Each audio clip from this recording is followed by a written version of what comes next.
Hello everyone, in this case, let's go to find the equation of states based on beta and kappa. Let's get started.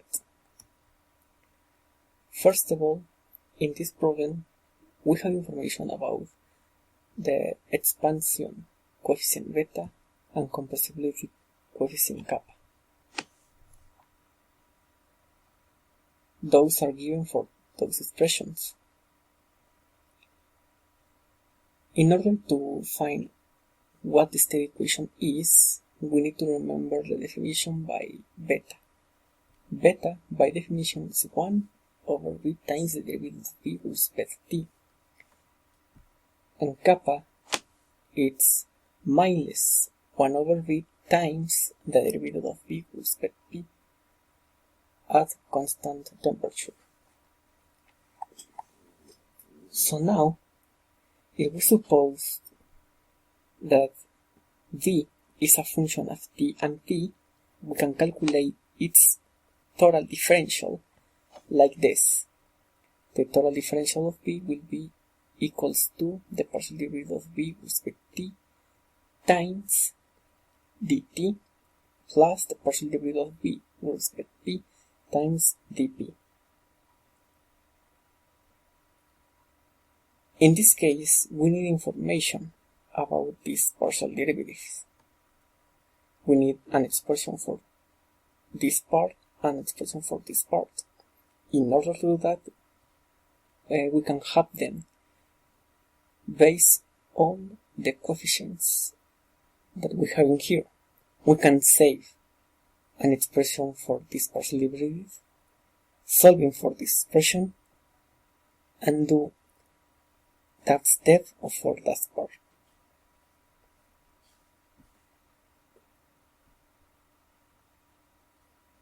In this case, we can write the partial derivative of v with respect to t from this equation. Just this beta is dividing, pass to the other side, multiplying, and beta is equal to this expression. So in here we have this b, and the partial derivative is equal to all this expression. Same thing for the next term of this differential equation. So now let's go to solve these operations in each term. First of all, we can add those terms and add those terms. In order to do that, we can amplify the fractions to have the same denominator in both cases. Next, we have those terms that is shown in the screen, and now we need to solve this division of fractions. Solving the fractions, we can get that the total differential for the volume is equal to all the expression. In here, we can observe that this term between brackets is a common term. So, in order to eliminate it, we can multiply all the equation for this term that we have in brackets, like this.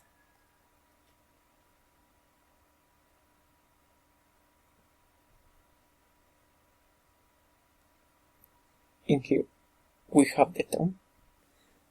Multiplying all this equation by this term that we have over here, we get in the left side this term between brackets times dv, and in the right side this term can be eliminated due to this term that is multiplying in its term. So we get this expression here. So now, let's go to multiplying dv to its term that we have between brackets. And we have this expression over here.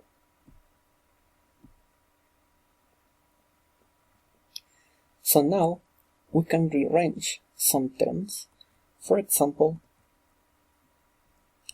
we have this term that is with positive sign in the right side can pass to the other side negative.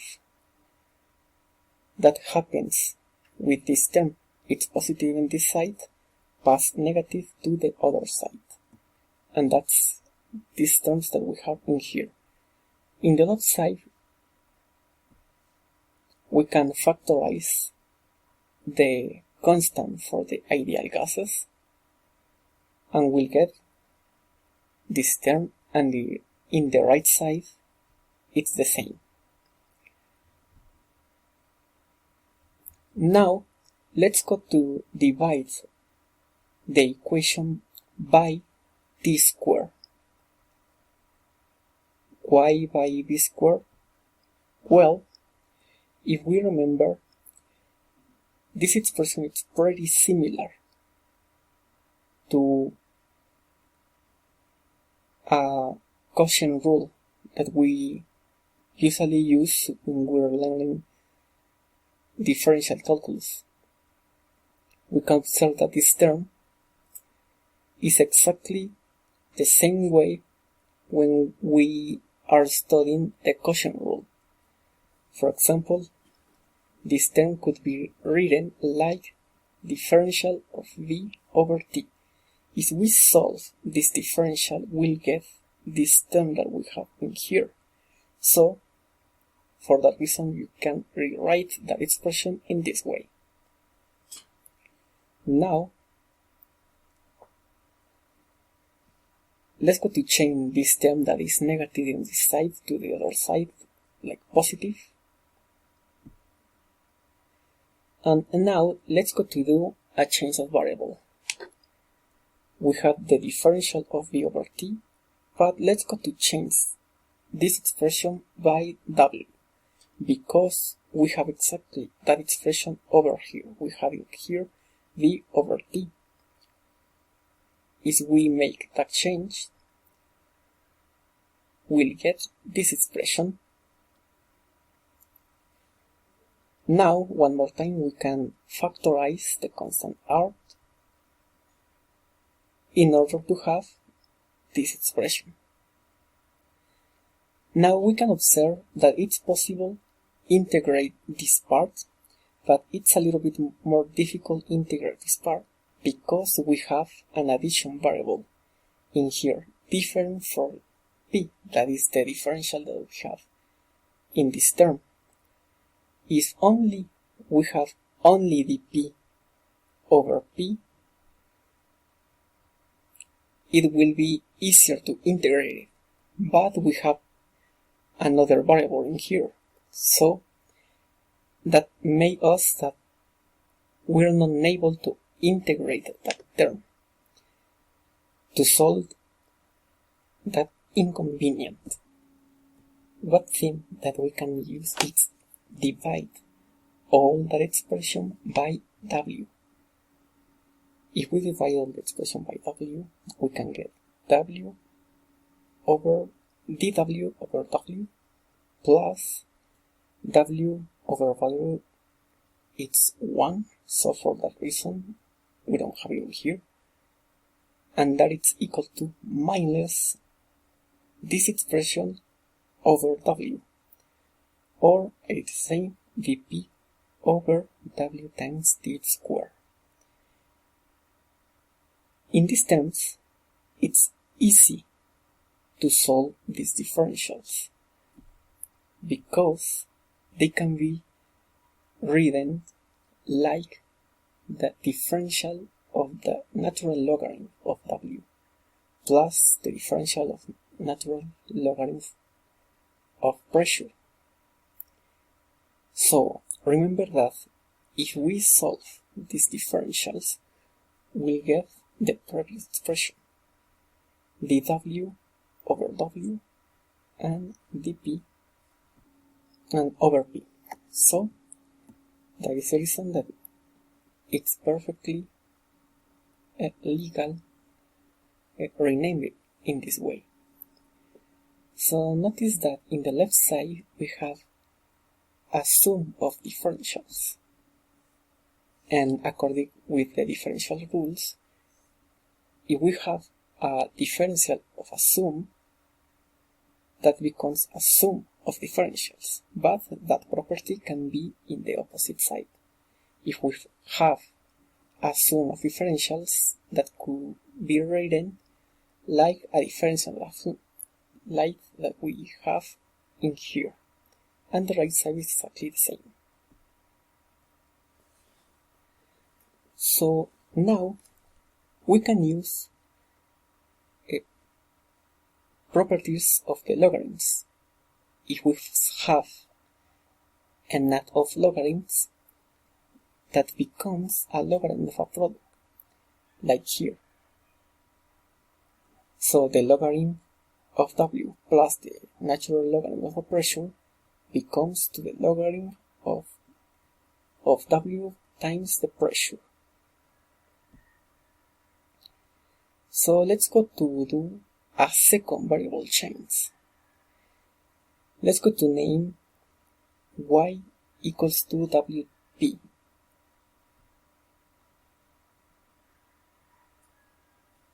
And also we can observe that in the right side we can use this change too.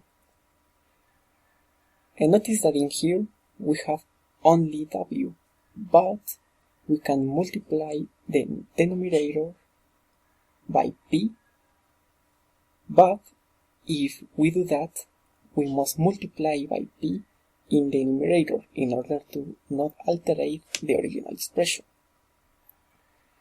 If we do that, we have in here P times W, and we can use this change variable that we're proposing. So we have in here that change. We have R, the differential of the logarithm of y, x equal to minus b times b squared over y times d squared times dv. So now we can solve this part. The differential of a logarithm is equal to dy over y. In here we can observe that it's possible to simplify y and y. And we have this term over here.